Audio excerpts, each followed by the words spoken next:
வணக்கங்க. இப்போது ரீசெண்டாக சென்னையில் ஒரு இன்சிடென்ட் நடந்திருக்கு. என்னென்னு பார்க்கலாம் வாங்க, வீடியோக்குள்ளே போகலாம். தமிழ் ஆக்டர், அதாவது தமிழ் அப்புறம் தெலுங்குல நடிச்சிருக்காரு இவர் ஸ்ரீகாந்த். அவர் வந்து அரெஸ்ட் பண்ணியிருக்காங்க போலீஸு. இது வந்து அதை அந்த கொக்கைன் வந்து யூஸ் பண்ணதுக்காக அந்த கனெக்ஷனில் வந்து அவரை வந்து அரெஸ்ட் பண்ணியிருக்காங்க. நேற்று தான் மண்டே மார்னிங் இது நடந்திருக்கு. இந்த டெவலப்மெண்ட் எப்படி வந்திருக்குன்னா, போலீஸ் வந்து என்ன பண்ணியிருக்காங்கன்னா, ஒரு பொலிட்டீஷியன் ஒருத்தரை வந்து யார் வேலை செய்கிறவங்கள வந்து பேன் பண்ணியிருக்கிறத வந்து சப்ளை பண்ணியிருக்காரு ஸ்ரீகாந்துக்கு.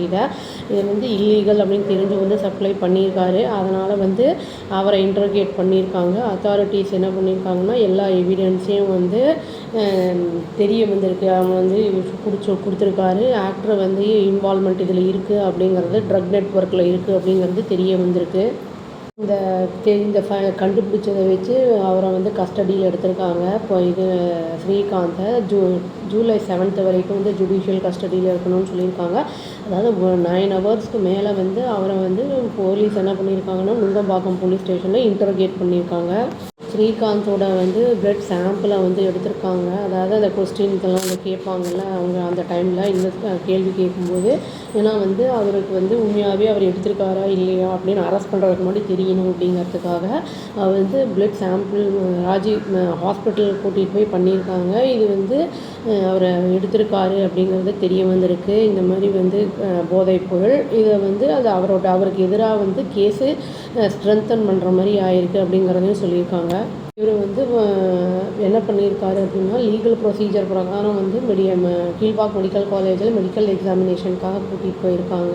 அப்புறம் மேஜிஸ்ட்ரேட்டோட அந்த இதில் வீட்லேயே வந்து இந்த ஹியரிங்கும் நடந்திருக்கு எக்மோரில். ஸ்ரீகாந்த் வந்து இவர் அட்வொகேட் விக்னேஷ் ராமநாதன் அப்படிங்கிறவரோட முன்னிலையில் வந்து கோர்ட்டில் வந்து ப்ரொசீட் பண்ணியிருக்காங்க. அதாவது இவங்களுக்கு வந்து 7 வரைக்கும் வந்து அதை ஜுடிஷியல் கஸ்டடியில் இருக்கணும் அப்படிங்கிறத சொல்லியிருக்காங்க. இவருக்கு வந்து ஏஜ் எவ்வளோ ஆகுதுன்னா 46 ஆகுது. இவர் வந்து தன்னோட கரியரை எப்போ ஆரம்பிச்சிருக்காருன்னா, சினிமாவில் 1999 வந்து டெலிவிஷன் சீரியஸில் ஜன்னல் மரபு கவிதைகள் அப்படிங்கிற அந்த இது பாலச்சந்தரோட இதில் வந்து ஆரம்பிச்சிருக்காரு. நிறைய வந்து லீட் ரோல்ஸ் எல்லாம் சினிமாலேயும் பண்ணியிருக்காரு, மெயினாக தமிழ் மூவிஸில் அப்படின்னு சொல்லியிருக்காங்க. இது வந்து பிக் ஸ்க்ரீனில் ஃபஸ்ட்டு படம் வந்து என்னென்னா 2002 ரோஜா கூட்டம் அப்படிங்கிறது. அது நல்லா பாப்புலாரிட்டி அவருக்கு வந்து வாங்கி கொடுத்துருக்குது தமிழ் இண்டஸ்ட்ரியில். அப்புறம் நிறைய பார்த்திபன் கனவு, அப்புறம் இனியும் நிறைய படங்கள் நடிச்சிருக்காரு. ஸ்ரீகாந்தோட ரீசெண்ட் படம் என்ன அப்படின்னா, பிரதீப் அப்படிங்கிற ஒரு டைரக்ஷனில் வந்து அர்ஜுன் சன் ஆஃப் வைஜெயந்தி அப்படிங்கிற படத்தில் வந்து இவர் வந்து முக்கியமான ரோல் பண்ணியிருக்காரு அப்படிங்கிறதும் நியூஸ் வந்திருக்கு.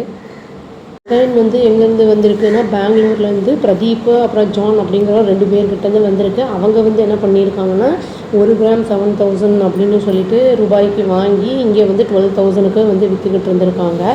போலீஸ் வந்து இதை என்னெல்லாம் நடக்குது அப்படிங்கிறத வந்து கிராக் பண்ணணும், என்ன இன்வெஸ்டிகேஷன் வந்து ஃபுல்லாக இன்டென்சிஃபை பண்ணணும், சர்வேலன்ஸ் இருக்கணும் அப்படிங்கிறத சொல்லியிருக்காங்க. இந்த போதைப் பொருள்னால பல விதமான விளைவுகள், பக்க விளைவுகள்லாம் ஏற்படுங்கிற நான் வீடியோவே போட்டிருக்கேன். ஐ கார்டில் கொடுக்குறேங்க, செக் பண்ணிக்கோங்க. அவ்வளோதான். Thank you. Please do like, share and subscribe our channel and click the all option and tap the bell icon. Thank you.